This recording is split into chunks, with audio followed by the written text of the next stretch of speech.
जय सिया राम। मित्रों, मैं हूं H V. Shastri, advocate, high court Allahabad.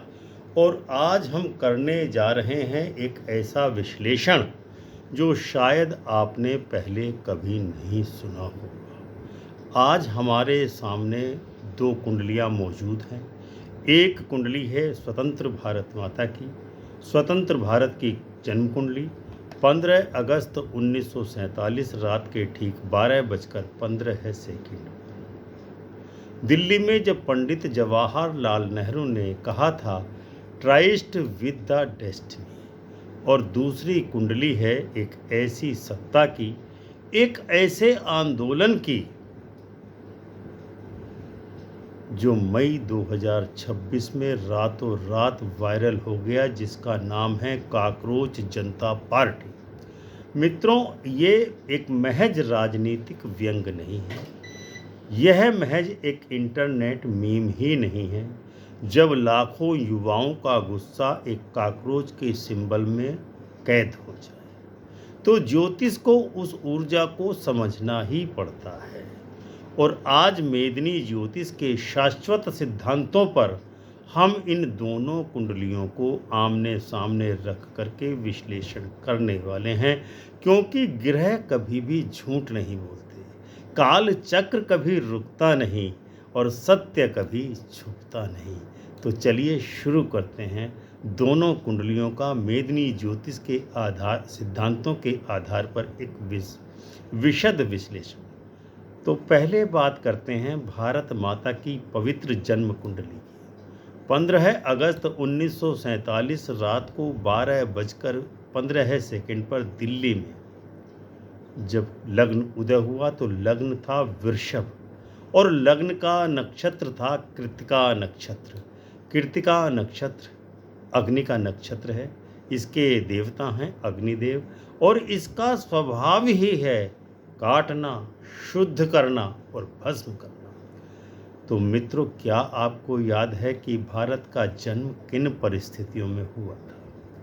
विभाजन की आग जल रही थी, खून बह रहा था सड़कों पर, विस्थापन में लाखों लोग उजड़े, लेकिन भारत माता खड़ी हुई कृत्तिका नक्षत्र की अग्नि में तपकर, शुद्ध होकर, मजबूत होकर।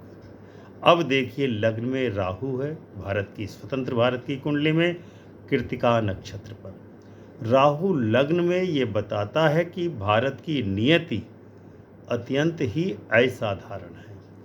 राहु जब कृत्तिका नक्षत्र में हो तो विदेशी षड्यंत्र, अचानक परिवर्तन और अप्रत्याशित घटनाएं इस देश के भाग्य का हिस्सा रहेंगी ही रहेंगी। 1947 का विभाजन, फिर 1962 का चीन का आक्रमण, 1984 का स्वर्ण मंदिर कांड और 2001 में संसद पर हुआ हमला। राहु ने बार बार भारत की परीक्षा ली है और भारत हर बार उठा ही उठा है। द्वितीय भाव में भारत की कुंडली के मिथुन राशि है और उसमें मंगल है आर्द्रा नक्षत्र पर। द्वितीय भाव है धन का भाव है, वाणी का भाव है, राष्ट्रीय संसाधनों का भाव है। मंगल द्वितीय भाव में है और आर्द्रा नक्षत्र पर गोचर कर रहा है। ये बताता है कि भारत का धन संघर्षों से निकल कर आएगा। आर्द्रा राहु का नक्षत्र है, तूफान का नक्षत्र है, लेकिन तूफान के बाद ही आसमान साफ दिख पाता है। और मित्रों, ये बात गांठ बांध लीजिए, मंगल आर्द्रा में है, ये भारत की सैन्य शक्ति का भी प्रतीक है। 1971 का युद्ध हो, जब भारत ने पाकिस्तान के 2 टुकड़े किए, वो मंगल की शक्ति थी। और अभी जो ऑपरेशन सिंदूर हुआ, वो भी इसी मंगल की ऊर्जा की अभिव्यक्ति है। तृतीय भाव में कर्क राशि है और वहाँ पर मौजूद है चंद्रमा, बुध, सूर्य, शुक्र और शनि। चंद्रमा और बुध पुष्य नक्षत्र पर हैं, सूर्य, शुक्र और शनि आश्लेषा नक्षत्र पर हैं। तृतीय भाव को पराक्रम का भाव, सीमाओं का भाव, मीडिया का भाव, पड़ोसी देशों का भाव कहा जाता है।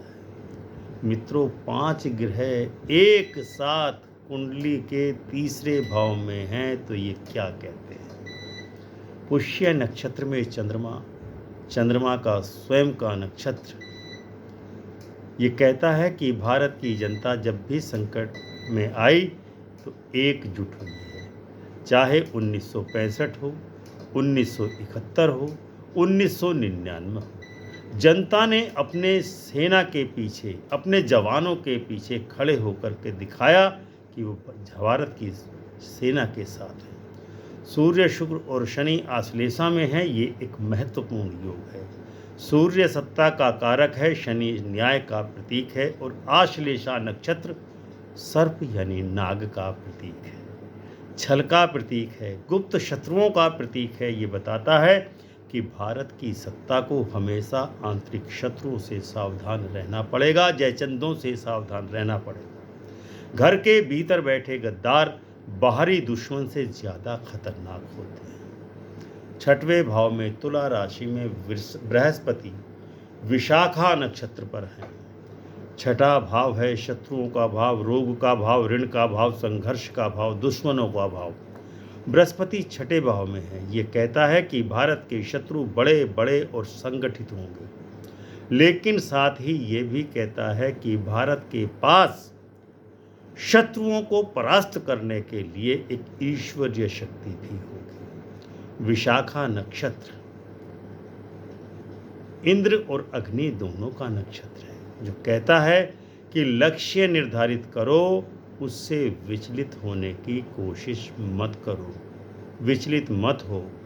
सप्तम भाव में वृश्चिक राशि में केतु है और अनुराधा नक्षत्र पर केतु गोचर कर रहा है। सप्तम भाव संधि का भाव है, कूटनीति का भाव है, विदेश नीति का भाव है, पार्टनरशिप का भाव है।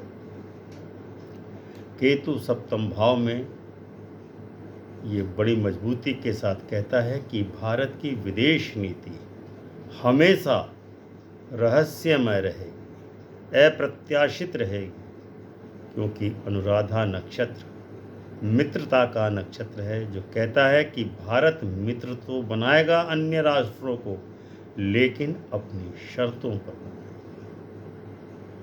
भारत की कुंडली के अनुसार वर्तमान में स्वतंत्र भारत की महादशा मंगल की महादशा चल रही है, जो 8 सितंबर 2025 से प्रारंभ हुई है, मंगल की महादशा, और 4 फरवरी 2026 से मंगल में राहु की अंतर्दशा चल रही है। तो मित्रों जरा रुकिए और इसको समझिए। मंगल भारत की कुंडली में दूसरे भाव में आर्द्रा नक्षत्र में और मिथुन राशि में है। मंगल सैन्य शक्ति का कारक है, मंगल पराक्रम का कारक है, मंगल शत्रु संहार का कारक है। जब भारत जैसे देश की मंगल की महादशा आती है तो भारत इतिहास बदलता है। और अभी मंगल में राहु की अंतर्दशा चल रही है, वह क्या संकेत देती है? राहु अप्रत्याशित का कारक है, राहु विदेशी शक्तियों का कारक है, राहु अचानक विस्फोट का कारक है। तो मित्रों आपने देखा कि जब से मंगल की महादशा शुरू हुई है 8 सितंबर 2025 से, और उसके कुछ ही महीनों पहले ऑपरेशन सिंदूर हुआ, भारत ने पाकिस्तान के आतंकी ठिकानों पर सटीक प्रहार किया। मंगल में राहु की दशा ये कहती है कि ये युद्ध रुकेगा नहीं, अभी और चले।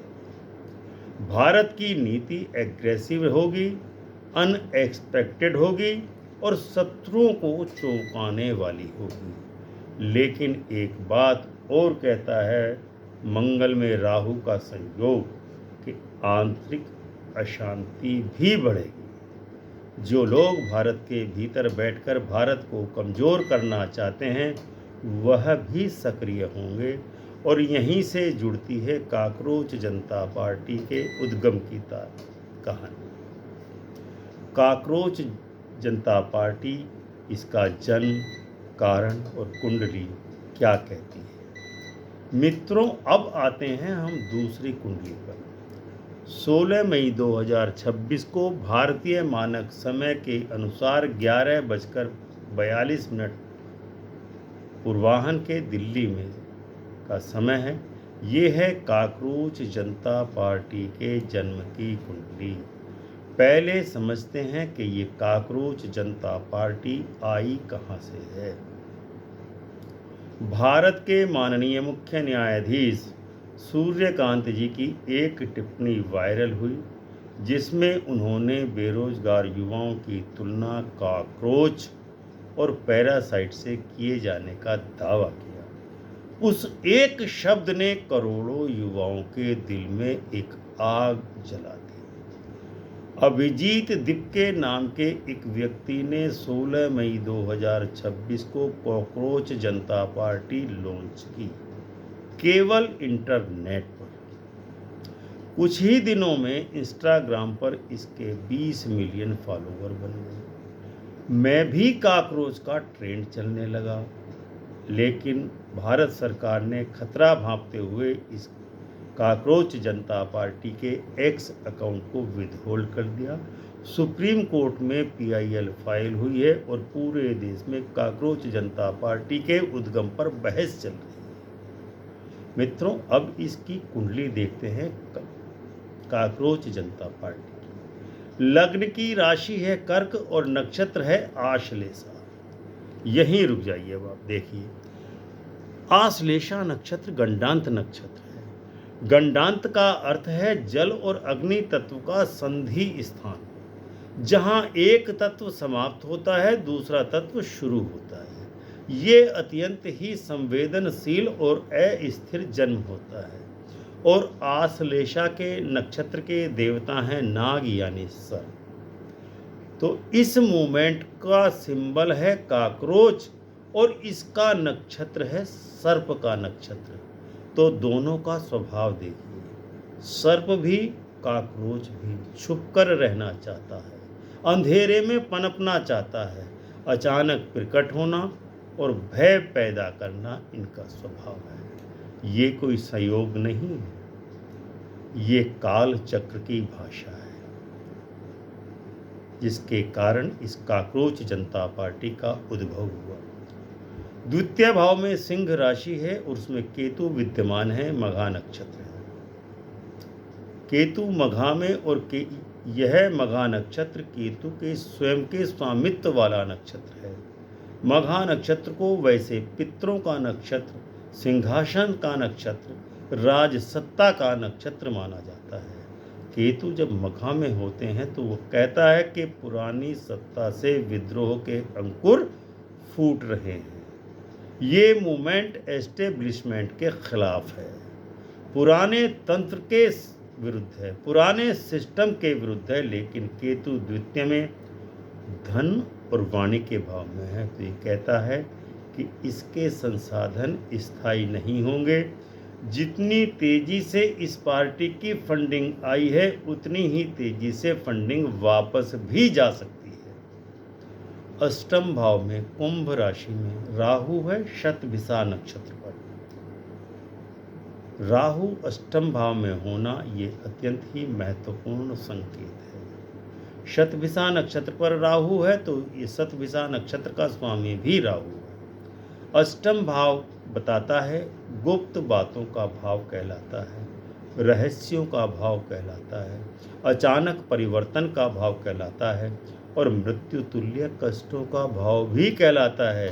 राहु यहाँ अपने ही नक्षत्र शतभिषा में अत्यंत शक्तिशाली है। लेकिन अष्टम का राहु कहता है कि इस मूवमेंट के पीछे बहुत कुछ छिपा हुआ है।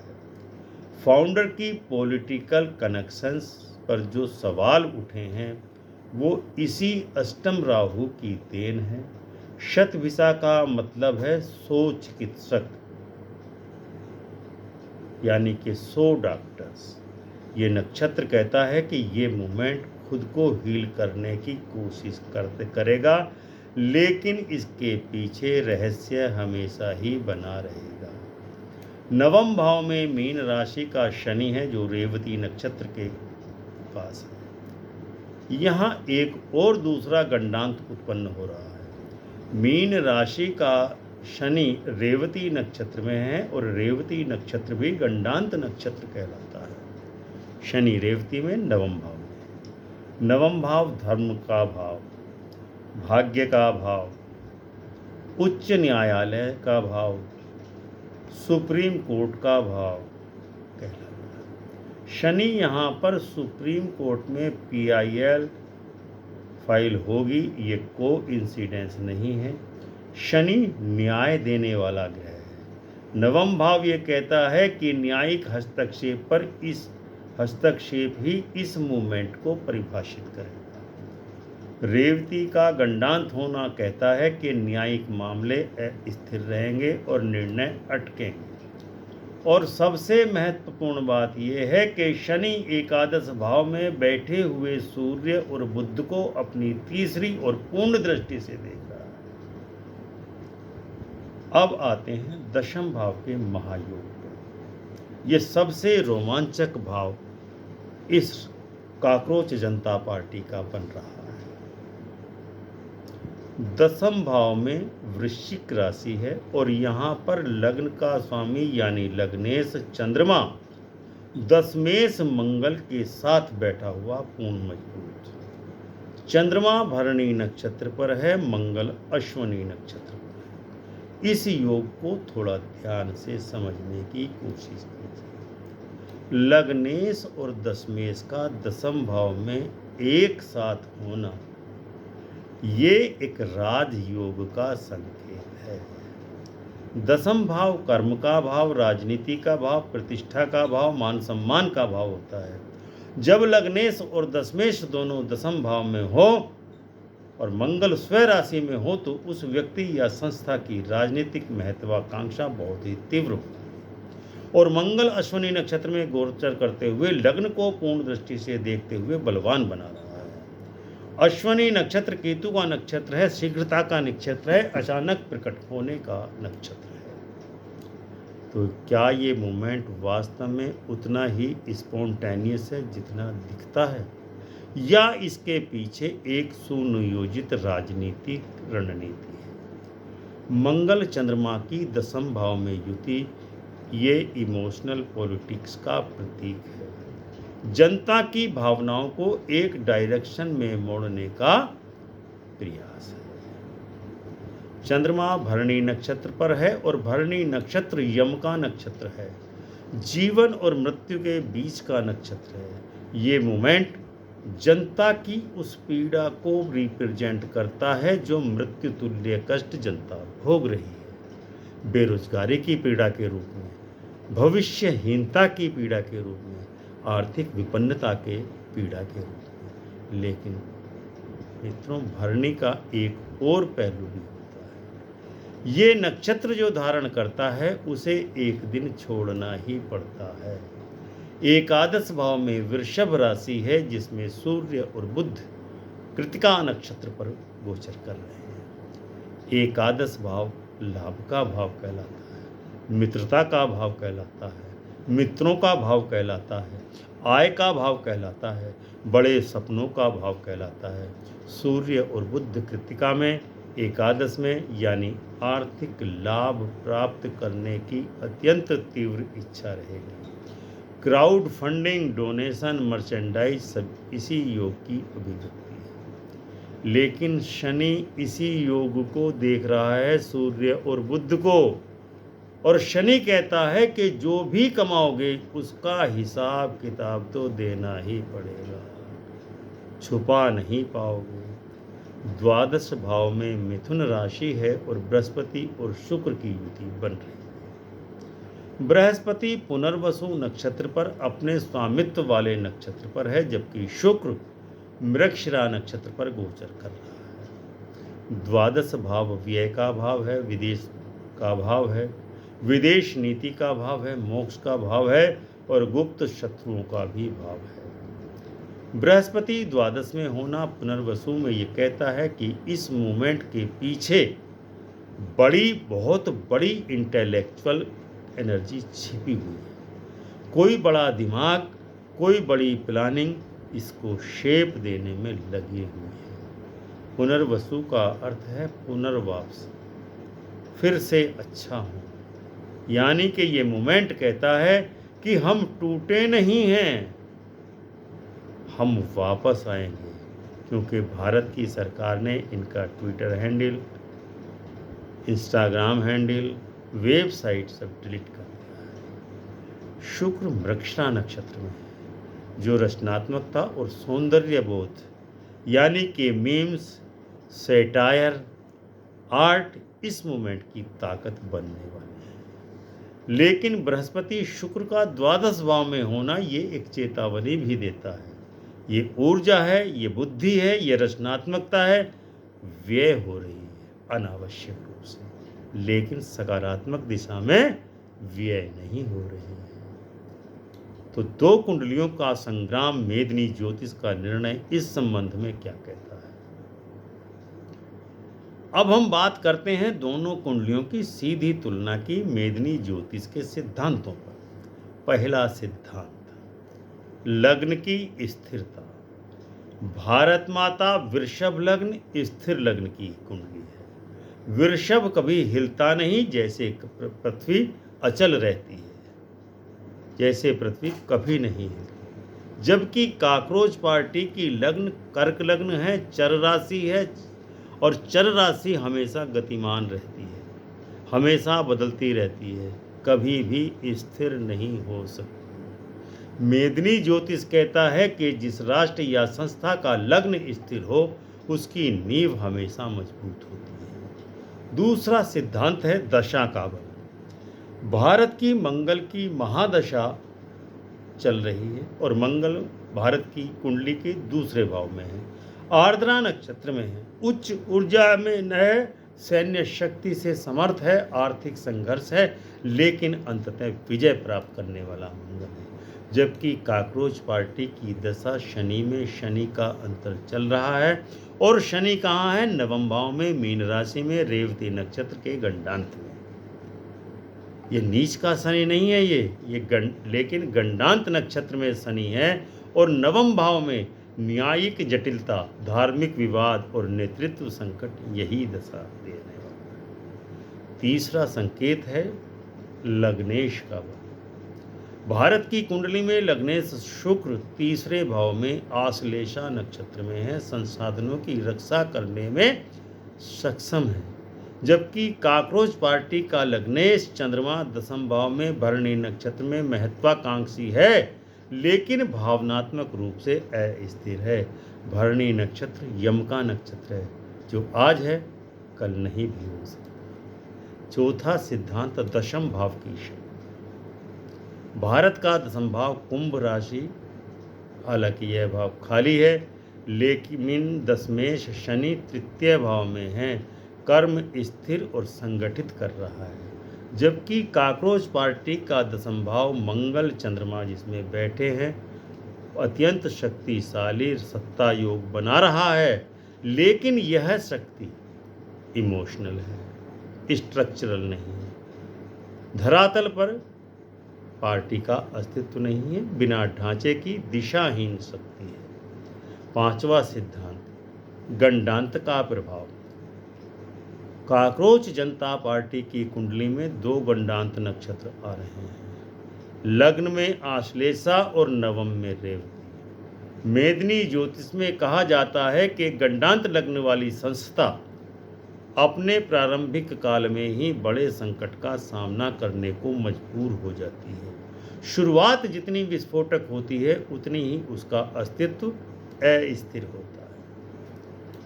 अब भविष्यवाणियां क्या कहती हैं ग्रहों के आधार पर? क्या भविष्यवाणी बन रही हैं, वो इस कालखंड में हम आपको बताने वाले हैं। ये हम आज का विश्लेषण किसी पार्टी का समर्थन नहीं है, किसी का विरोध नहीं है, ये केवल एक ग्रहों की भाषा का प्रमाण है। पहली भविष्यवाणी, भारत की मंगल में राहु की अंतर्दशा 2026 के मध्य तक सीमाओं पर तनाव देगा। पड़ोसी देशों के साथ संघर्ष हो सकते हैं, लेकिन मंगल का पराक्रम भारत को अंततः विजयी बनाएगा। शत्रु को हार होगी, लेकिन तुरंत नहीं होगी, थोड़ा रुक कर। दूसरी भविष्यवाणी, कॉकरोच जनता पार्टी की शनि में शनि की अंतर्दशा चल रही है। अगले 6 महीनों में इस मूवमेंट में आंतरिक विभाजन होना तय है। जो साथ चले थे अलग हो जाएंगे। गंडांत लग्न शुरुआत में ही दरार पार्टी में डाल देता है। तीसरी भविष्यवाणी, राहु अष्टम में है, शतभिषा नक्षत्र में है। सीजेपी से जुड़े कुछ गोपनीय रहस्य सामने अवश्य ही आएंगे, जैसे फंडिंग का, फाउंडर के कनेक्शंस का। ये रहस्योद्घाटन इस मूवमेंट को निश्चित ही हिलाकर रख देगा। चौथी भविष्यवाणी, शनि नवम से भाव में स्थिर होकर के सूर्य और बुध को देख रहा है, यानी कि सुप्रीम कोर्ट का जो मामला है वो अभी तूल पकड़ने वाला है, अभी शांत नहीं होगा। न्यायालय का हस्तक्षेप इस मूवमेंट को लीगली डिफाइन करने का काम भी करेगा। पांचवी भविष्यवाणी, बृहस्पति द्वादश भाव में पुनर्वसु नक्षत्र पर है। ये मूवमेंट पूरी तरह समाप्त नहीं होगा, ये नोट करके रखें। 2028 के बाद किसी नए रूप में फिर से प्रकट होगा। पुनर्वसु का अर्थ है फिर से वापसी। छठी और सबसे महत्वपूर्ण भविष्यवाणी, कॉकरोच जनता पार्टी की कुंडली के 10वें भाव में चंद्रमा भरणी नक्षत्र पर है।